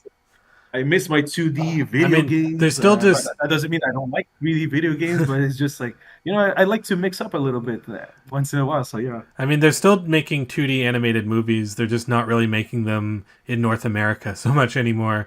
Like Japan's really excelling on that, and even like France. I think that movie Robot Dreams came out last year, which I haven't seen, but I heard is good. So Jason, if you're missing 2D animation, plenty of room over here in the anime fandom. You just got to put up with some. You got to get real cool with some stuff real fast. well, I mean, Jason has seen some anime. Oh yeah. Oh yeah, anime, yeah, for sure, yeah. All the no, actually, all the Miyazaki. Actually, it's so weird because I love Ghibli so much, but I didn't really.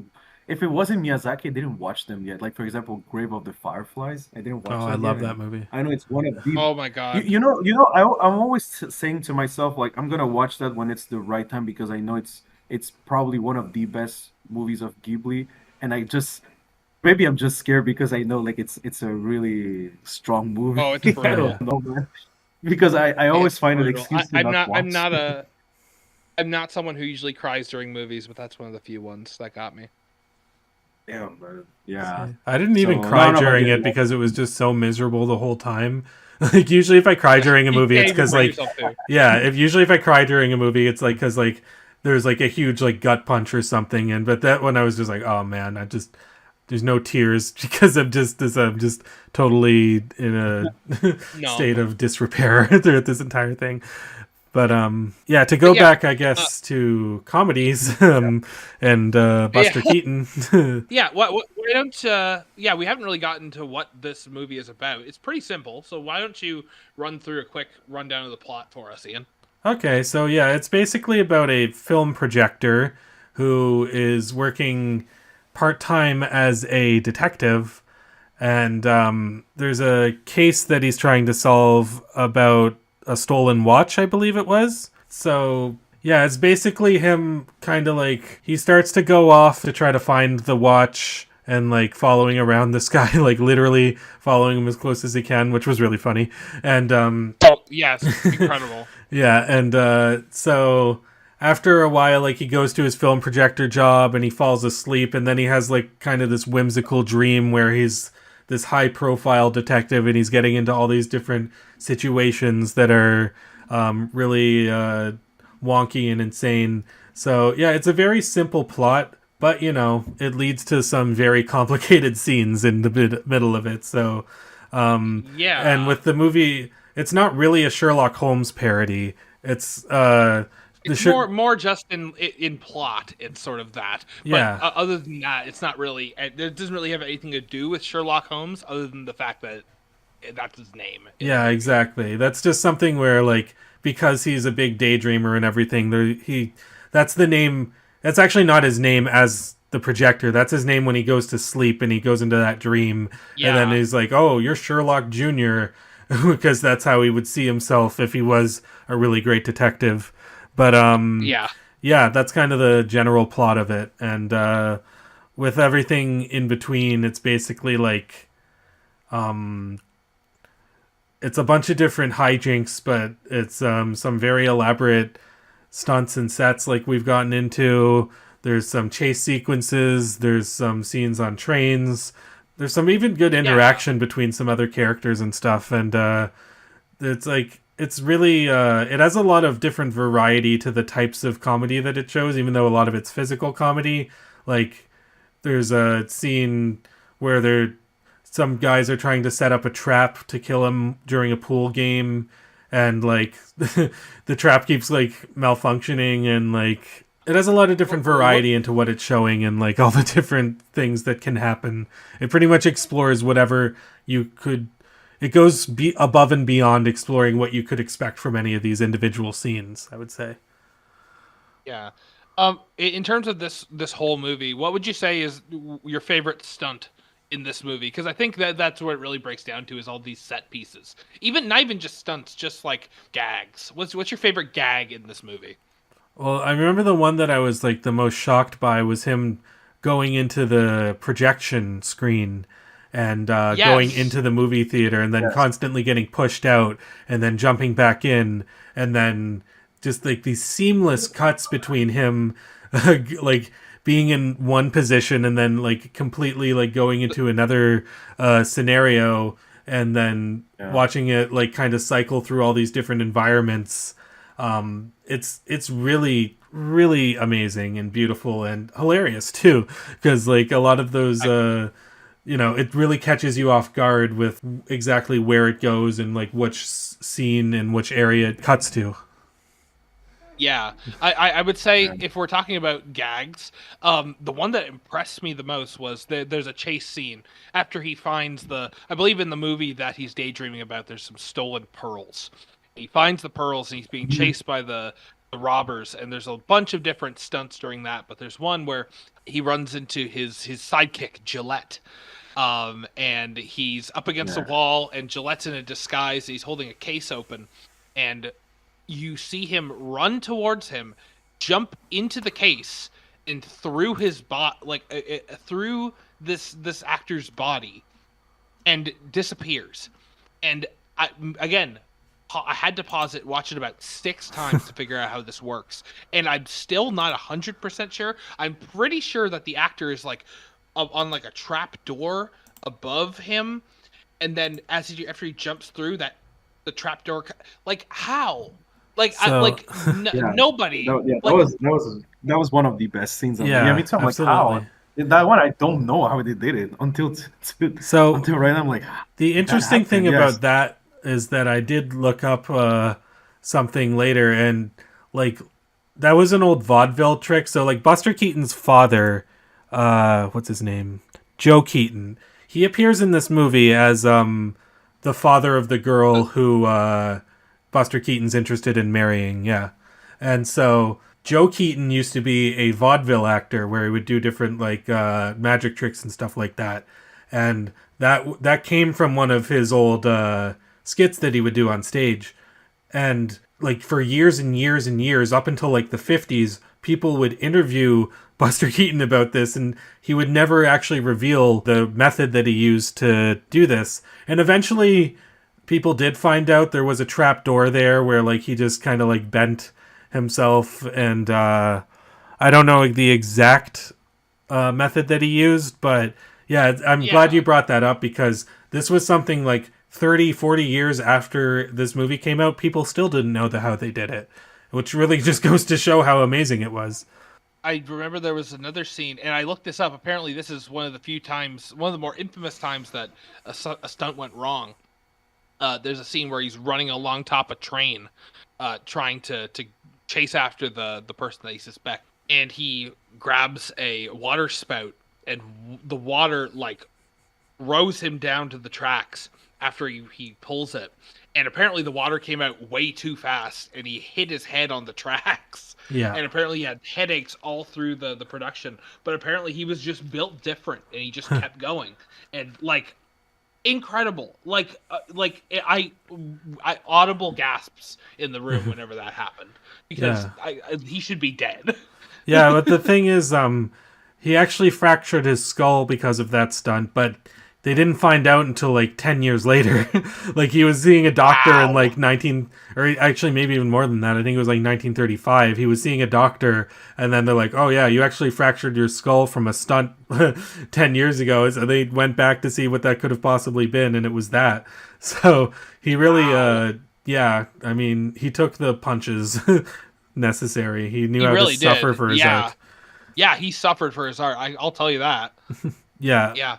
It's really amazing, like how far you go for art like this whenever your resources aren't as plentiful. Because I think we really take for granted a lot of the time how easy it is to create art. Like here you are, like 14-15 years ago, you started a YouTube channel and started making your own little short films, and now we're doing this podcast. And it's so easy to create these things that it doesn't seem necessary to put in all that additional effort.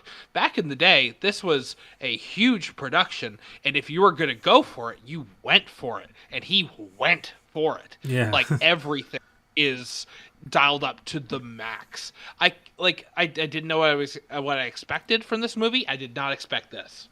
Yeah, and it's interesting too, because like this movie took 4 months to make, which considering its length is a really long production time, and especially for back in the day, because like it just goes to show like how much setup and choreography and everything was put into this movie. Like it was it was just a huge production. And even if it's like not the longest movie, and I think that originally it was longer, but Buster Keaton cut it down to make it a little bit more. After some screenings that didn't really, like, people were shocked by the special effects, I think, from at the time, but they weren't laughing a whole lot, so he cut it down to like some other parts. And I'm assuming just because of the nature of like old films and stuff, like those parts are probably just gone, the parts that he cut out, just lost unfortunately. forever.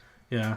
You don't really think about film preservation when film is such a new thing. Yeah, and it's unfortunate too, because like a lot of those old movies are gone. Like the first animated feature film ever made, gone. It's not. Yeah. Yeah, you can't find no way it. to watch it. Yeah, but Jason, what was your favorite stunt in the movie? So I think mine was like well, one that I really love was the chase. Actually, Nathan was pointing this out, but I remember the chase. You know when I think yes, Gillette, right? The sidekick. Yeah, Gillette. So I think it was like well, he was alone riding the bike, and like that was so funny because like it was like almost, I don't know, like maybe like 2 or 3 4 minutes straight, and I was just laughing about it, and I don't know, it was just really fun. And then like he's avoiding everything, avoiding traffic. Like he's like just people were throwing him like sand and stuff like that. So I don't know, that just made me laugh so much, and I was just like, but it was so nice to see it. I was like, wow, was really nicely done. So yeah, I think that was one of my favorite for sure. Yeah, that was a really good one. little... And there was another accident that happened on that where he like crashed into a camera operator, from what I understand. Yeah. Yeah, I from what I understand, he learned to do that himself. There's no special effect. He apparently got so used to falling off that bike that there's a scene where initially it's him and Gillette. Gillette is riding, and he's riding on the handlebars, and Gillette hits a bump and falls off, and that he falls off. And that's Buster Keaton as Gillette for that scene, because he's so used to falling off the bike that he just fell off for the actor. So he was a stunt man for other actors in his own movie where he was also doing stunts. That's crazy. Which is crazy. wild. Like, and yeah, there was another couple of scenes in that. There's a scene where he almost gets hit by a train. Apparently that was filmed backwards, so it wasn't actually as difficult or as scary as it looked, but still looked incredible. Yeah. Yeah, absolutely. Yeah, for sure. For the one in the roof, I really love that where when he's like he takes the train thing and he like goes down into the car. He falls on the back of the car. That was really fun as well. Like I think the most cinematic thing that I really loved about this was actually the theater one, because like like it's they're doing a camera how do you call this, and I saw this Double exposure. But anyway, like exactly, like you so the illusion of the 3D here was really well done here. I was like, wow, that's really good, It tricks me. Like usually if there's a thing where they're trying to produce an optical illusion and make you think it's one thing when actually it's another thing, I usually catch that. But then he crawled into the screen, and I was really surprised because I thought that was, I completely forgot. It was really impressive. Yeah, I really love that. Yeah, that's the thing. When that theater scene starts to happen, you're kind of like, oh, okay, I see how they did the effect here. They like took a part of a different film and they like superimposed it into this like foreground or whatever of the theater. But then he jumps into the screen and is like, oh, what the hell? What am I even looking at? And what's interesting too is due to the nature of this being a movie about a projectionist and that scene in the theater and everything, you kind of get to see like how movie theaters used to be in like the 1920s. And like, how there's a piano player at the front of the theater and like, the seating arrangements and everything. So like, it's actually, beyond this just being a time capsule in terms of it being a movie from the 1920s, it's actually kind of about movies in the 1920s. And it actually, works on that level too. So I think a cinephile is really going to appreciate those scenes. Absolutely, yeah. You don't really think about definitely. how a movie isn't scored. In terms of how we think about it now, it's really the movie plays and a talented number of musicians perform the music for it as the movie plays. Like like it just seems like such a no-brainer when you think about something that happened back then. But now it's like so much extra work, so many extra people to hire and teach to play the music for this specific film. It's kind of mind-boggling that this is the way that things were done back then. Yeah, absolutely. It's impressive too when you think about it. Like I assume that the scores that they had, they probably had like set scores for some movies, but then there's a lot of other movies where you can find different cuts with different scores. So I don't know. It's really just interesting to think like how much of this is really preserved nowadays. There's no real way to preserve it in its like perfect form. Yeah. Like I was posting in the Discord. Go check it out. And I posted that yesterday when I was thrifting, I got copies on VHS of the original cut of Star Wars before George Lucas went and screwed with it. Which Star Wars has a original theatrical cut. There's a specific way that the story plays out and way that events happen and music and special effects that is set. That is the original way it was done. But that's not the case with these silent films, because it could be any number of things could be different, but we have no way of knowing because of how old everything is, how many changes were made. Again, you said that this movie was older, or I should say, you said this movie was longer, and that Buster Keaton cut things out because people didn't find it as funny or it dragged out too long. That is, in itself, we've already lost the ideal version of this movie, the original vision, which is sad, but it's still really interesting to think about. Yeah, well, maybe Buster Keaton prefers this cut. I don't know, but yeah, exactly. I would still like to see both cuts. Like, that would be amazing. But yeah, it's just so much of this is really impressive. And there's another scene, I guess, near the end where they're driving a car and the car breaks in two and it like goes across the water, and that was really funny.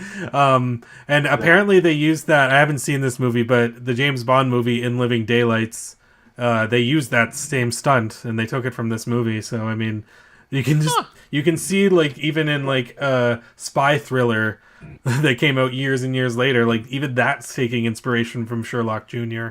Yeah, it's just it's definitely a memorable film in terms of like legacy and like how much it did for filmmaking. Mm-hmm. Another thing I wanted to mention is I've been talking a lot about the stunt work and the physical comedy of it, but you mentioned Buster Keaton has this amazing expression, and I think one of my favorite parts is right at the end when the crime is solved and the girl finds out that he didn't steal the watch and that they made a terrible mistake, and she comes back to apologize and say that, you know, she will marry him, and as she's having this conversation, he keeps glancing over at the movie that's still playing in the theater to get ideas of what he does next. And he's just got this great expression on his face. And I was like belly laughing. Yeah, that was a great way to end it. Yeah, like what an incredible way to, like, because for a movie with so much action like this, how do you end it in like a satisfying way? Do almost the complete opposite. Do entirely reaction-based comedy. It was a really bold move, I would say. Yeah, and I really love that. Yeah, it's interesting too because like when this movie came out, it got kind of mixed reviews. Like people were really impressed by the special effects, but they didn't think it was that funny, and they thought that like the characters didn't have a whole lot of development and stuff like that, even for a silent movie. And I will say, like, the character development, okay, yeah, it's pretty straightforward, but I do think this movie is really funny. Like, I was laughing a lot. There's a lot of really, like, great scenes that I thought were just hilarious. Maybe the other cuts maybe drag down the pacing or runtime or something, but yeah, the incarnation that we have, it's great. Yeah, absolutely. And the story, like, although it's simple, it's pretty genuine. Like, Buster Keaton's character is likable, and, you know, I really do. And I also need to praise, like, the other performances, too, from the side characters, especially, like I was saying, that one scene with the pool table where the guys are, like, constantly, like, trying to drop the axe on him or have the 13 ball blow up. Like, they're hilarious. Like, They're like yeah, they're really, really funny. yeah, they play great heels. Yeah. While we're talking about that scene, Buster Keaton apparently did all those pool shots as well, where he would hit every ball except for the 13 ball, and like international man of mystery Buster Keaton over here. Like he could do anything. It feels like in this movie, at least. Yeah, exactly. Like he's just, it's hard to see. I mean, obviously Charlie Chaplin's another like great example, but like there's few people I think on the same level as those two were even nowadays. Like it's like I don't see that many people going this far for their art, and it's just that's why I think a lot of these movies still hold up maybe better than you would think even going into them, because there's like the physical comedy of it is something that really translates even to this day. For sure. And the special effects, surprisingly. Like, I mean, I'm more insane, like the fact that it's 100 years later and we're still, like, amazed by these special effects, like, that's saying something. Oh, yeah, for sure. Because a lot of movies that old will have effects that don't age that well, but in this case, they absolutely do. Yeah. Yeah, absolutely. And I figured that maybe, I mean, I didn't know Jason's familiarity with silent films, but I didn't think Nathan had seen a whole lot of them. So I was like, I think this is a very good, like, introductory one, because it's not a big time commitment, and it really shows you, like, what silent films can do. Like, it's you might think that they're limited or, like, something that you would never really get into, but I really think that just the pacing of this and, like, this low time commitment and, the really funny scenes and the just practical effects and everything, like, I think, like, it's all very impressive. So if you're not into silent movies, I think this is a very good introductory point. Oh yeah, definitely. Yeah, I agree. I'd agree 100%. Yeah, that's why I really love, like, watching this one, because, like, it that's the thing. It's not a huge commitment. It's like 45 minutes. That's great, but also, like, it doesn't feel long either. Like, and that's good, because of the runtime. Because I know people can be scared, like, oh yeah, I don't want to. It's black and white. Yeah. They don't talk. Yeah, that's the thing. Like, some people won't even watch black and white movies, much less silent movies. Yeah, exactly. Yeah. I remember. I think the black and white movie I saw was Scarlet Street or something like that, which was a. Yeah. I don't think I know that one, actually. No, I don't either. Scarlet Street. I think it's Scarlet Street. Wait. Oh, I think it's Fritz Lang. Scarlet Street. Yeah, Scarlet Street. Oh, it is Fritz Lang. Yeah, Fritz Lang. Yeah.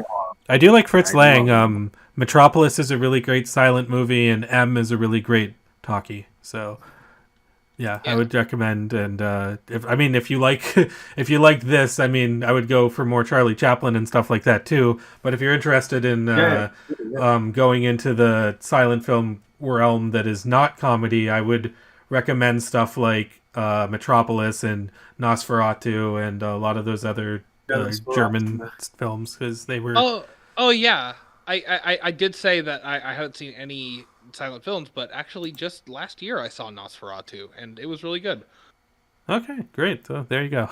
Yeah, so I guess I wasn't a totally virgin on this. Yeah. But Phantom of the Opera is another one that I would really recommend, but anyway. Yeah, but no, if you are on the fence, like I was, for sure, check this movie out, because I think it'll win you over. I'm for sure gonna probably check out some Buster Keaton after this, because I didn't really know his game. Yeah. I guess. Probably the next one I'm going to watch is the Steamboat Jr. Probably that's. I can say that The General is a really good movie. It's not. I don't like it as much as this, but it's still a really good movie. Yeah, for sure. Yeah. Awesome. And he actually did a movie with Charlie Chaplin in the 50s, which was a talkie called Limelight. And I haven't seen that yet, but I'm really interested in checking it out. Oh, wow, okay. The two legends together. Yeah. Okay. Exactly. Watch listed, I'll tell you that. Jeez. Yeah, for sure, yeah. But yeah, beyond this, like, I'd say my other favorite silent movie comedies are like Modern Times and City Lights, and for something not Charlie Chaplin related, I would go for Safety Last, which is Hal Roach, yeah. So Safety Last. That was one where I didn't know it at the time, but I saw clips of it in like the Bugs Bunny and Roadrunner movie, and then I was like, oh, it's this movie from that. So like that was like I was really happy about that. Jeez. Okay, yeah. Well, there you Okay, go. nice. There's like a list of all these older movies for you to check out. Yeah. Yeah, really goes to show that these movies can really hold up way better than you expect. Yeah. Yeah, exactly. Yeah. It's like, it's a time capsule in the best way possible, where it's like, it feels like, okay, this is taking me back to a whole different era, but I'm happy about that. I don't feel like a resistance to it. Like, I feel like at home in a way where I can like learn about this stuff. Not only learn about it, but really just still appreciate it and still just find it funny as a movie. And yeah, I think it's great for that. Perfect. All right. So, yeah, any last thoughts, I guess, on Sherlock Jr. before we wrap things up? I think I'm good. What do you think, Jason? For me, the only thing I have to say is just like thank you once again, Ian, for taking me out of my comfort zone in the movie wise and just discovering like other. Well, first of all, like the first kind of art of cinema that we had, and yeah, just enjoying. And now I'm really like curious about like for example, you said what was it, the Warrior, I believe, or General. what was the movie? The General. The General, or I said Steamboat Junior. That I would love to see. So you see, like that's good because like now I'm interested to watch like other type of silent movies or even black and white movies. So it's really nice to have that. Especially like I said before, I think it's safe to say that we are three guys that we kind of like to explore other things, other genres. So yeah, so that's why honestly I don't have nothing else to add for Sherlock Jr. Just thank you for that. I think we talked really about it great. for longer than the runtime of the actual movie, or at least the same length. But I mean, but I mean, it's well deserved. It's well Yeah, deserved. exactly. I mean, it's really brilliant, man. For It's sure. because especially for the time. That's the thing that we never have to that we have to always take in consideration. It's what 1924. Like yeah, it's something, like it's crazy. Yeah. yeah, Absolutely. absolutely. And happy 100 years to Sherlock Jr. I mean, I think it's hitting its Yes. anniversary on April 21st, so we're a little early, but still. I Yeah. mean, We'll give it its due on April 21st. yeah, exactly. Yes. I mean, I could watch this again on April 21st, like within the next month. Like I'd have no problem with that because it's just that infinitely sure. rewatchable for me. So, Yeah, it's really good. Yeah. Yeah. Giving me ideas for videos. Yes. Yeah. Awesome. Okay. Well. Okay. Well, we did it. We got through. We did travel back in time. So now it's time to. Oh, I guess I stepped on a leaf right before I got back into the time machine, but that's probably fine. I'm gonna go back, and we're gonna talk about our next movies. what we do here is go back. All right. Welcome back to the Unrealistic Elephant Podcast. I don't Time think traveling makes me anything was- German. Time traveling, something happened, and it turned me German. I wish I was as funny as all the other podcasts. Do you ever wish that we were like really funny? I don't know. I guess so. What are you talking about? You guys are killing it. What are you talking about? It's Oh, we're good. come on. Yeah, you're right. Oh, for real? What's he doing? I'm like, oh my god, his accent. No, I'm glad you enjoyed it, and thank you so much, Jason, for being a part of this. And if you ever want to invite me on your podcast with your friend, I haven't seen it yet, but I would totally be down for that. Yeah, it's called yeah, you and Nathan. Yeah, I well, wouldn't yeah. mind. It's the movie. Yeah, absolutely. Yeah, The Tea Jason, Party go podcast. ahead. Yeah. Yeah. Okay. Yeah, well, yeah. Go ahead and plug all your stuff right now before. Yeah. we get Exactly. into the Actually, that's a good point. recommendations. Oh yeah, sure. So well, first of all, thank you so much, Ian and Nathan, for having me. So I'm Jason Entertainment. You can find me on Jason Entertainment on YouTube. I have Instagram. I don't use it that much, but you can still find me at Jason Entertainment 1. And yeah, pretty much. So I have this podcast myself with my good fellow friend from Norway, Toby, which his YouTube channel is Dark Movies, EXRK Movies. And we started a podcast. Like now we are at our 4th episode, where basically we cover a little bit of everything, but especially movies. The last one was the Oscars. But we did a live this time, so this time it was a live. Oh, sweet. yeah, we went live because we wanted to talk about the Oscars, and we felt like it was better if we had like this live retroaction with everyone. So yeah, but the first, so yeah, it's called the Tea Party Podcast. You can find it on his channel. I'm going actually to put it on my channel too. I actually forgot about that, so I should do it. And yeah, and honestly, yeah, that's about it. Lately, I haven't been posting a lot of videos because of school and work. Let's Yeah. say it kind of got a tool on me a little bit, like schedule wise. So now I'm starting to get used to it. So yeah, today I posted, by the way, my Avatar: The Last Airbender season 1 thoughts, the Oh, Netflix sweet. live adaptation. So be sure to check that out. And I'm probably next week, hopefully. Like now, I don't like to promise anymore because like I don't have like a fixed schedule, but hopefully I can put my Deadman Wonderland anime review, which it's mostly me Oh. talking about like, yeah, like I think I'm going to start a trend where I'm going to talk about some animes that are kind of niche and people don't know about it too much, and they're actually very entertaining or they have some really potential. So yeah, so let's see how Deadman Wonderland goes, but yeah, I can't wait to talk about that. Hey, And yeah, that's these pretty much it. podcasts usually get edited by the end of the month, so you're probably gonna have that out before this even comes out, I would imagine. But Yeah, probably, yeah. Yeah, no worries, Yeah, go probably. check that out. Yeah. Yeah. Hey, if you're Yeah. talking about niche anime, I'm just gonna say this right now. Me and my partner watched Migi and Dolly. That's a weird Wait, what fucking was it anime. called? Go watch that. Migi and Dolly. Migi Okay, and Dali. all right. Miggy and Yeah, Dolly. check. Okay. Just a. I'm Right not now, even. I'm I would say. I would say go into it blind because it's the premise is just fucking weird. all right. Yeah, yeah. And by the way, I forgot to mention, I love when it's weird. Like Deadman Wonderland is very fucked up. Right now, I'm Yeah. watching Dorio Doro or something like that. It's called. My friend, she's pushing me Dorhedoro. to Yeah. watch it. Bro, that's fucking insane as well. I'm like, whoa, I'm 2 episodes. And I'm like, this is something. This is something cool. Yeah. So yeah. All right, yeah, I'll take it in mind. Thank you so much, man. Yeah, I love No to problem. explore some new animes as well. So, Miggy and Dolly. Is there's one season only? Yeah, one season. All right, perfect. Awesome. All right, thank you, right. Nathan. No problem. And yeah, thanks so much for coming on. Ian, I think it's time for us to give our recommendations and to let everyone know what they should check out. Okay, well, you didn't get to recommend a movie this episode, so why don't you go first? Okay. Well, I did tell you guys that we were done with the time machine, but I did step in and go about a little bit over 10 years back in time. Jason, have you ever been to a movie theater and you've walked out of a movie? Like in the middle of the movie? Luckily for now, no. I was about to do that for Aquaman, but luckily, no. I never had the chance to do that, and I hope Well, not. I know. Well, I don't know Ian's track record, but I know one movie that he walked out of in the middle of it. So Oh, you never finished this movie, No, Ian. I did. Um.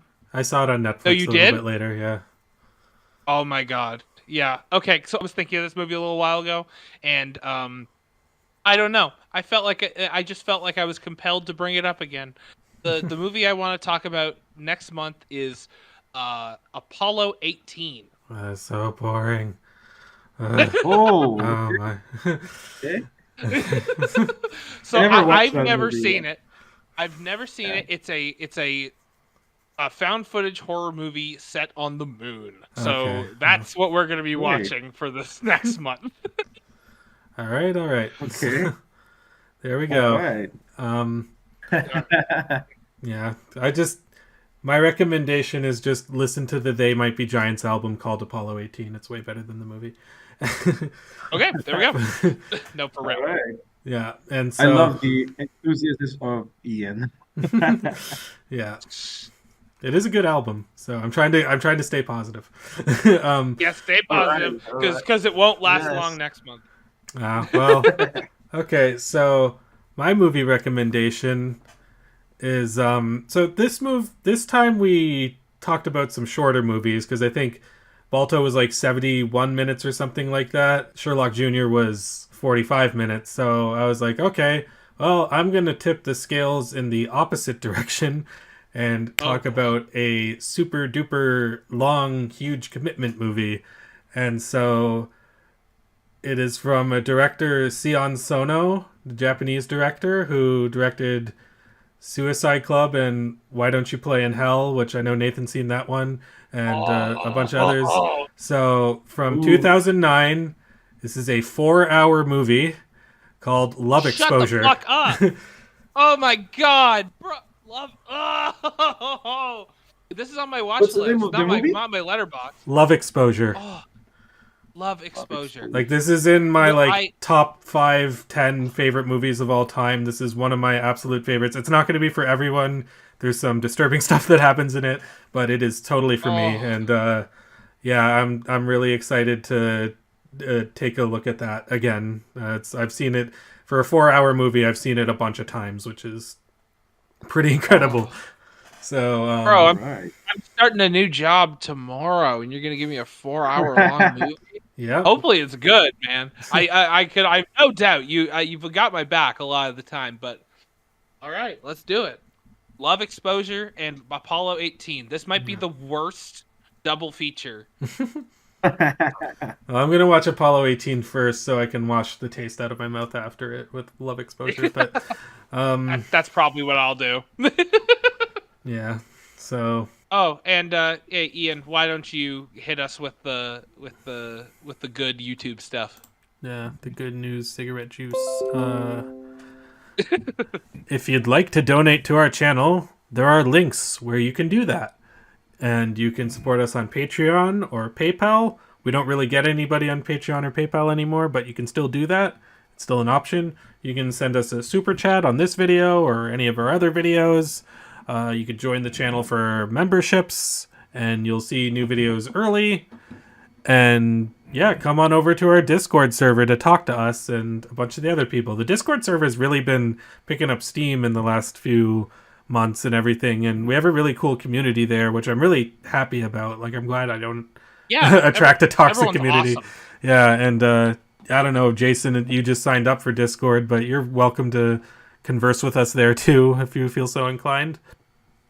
Yeah, right, man. Thank you, man. Yeah, and you can also comment and subscribe, share, like.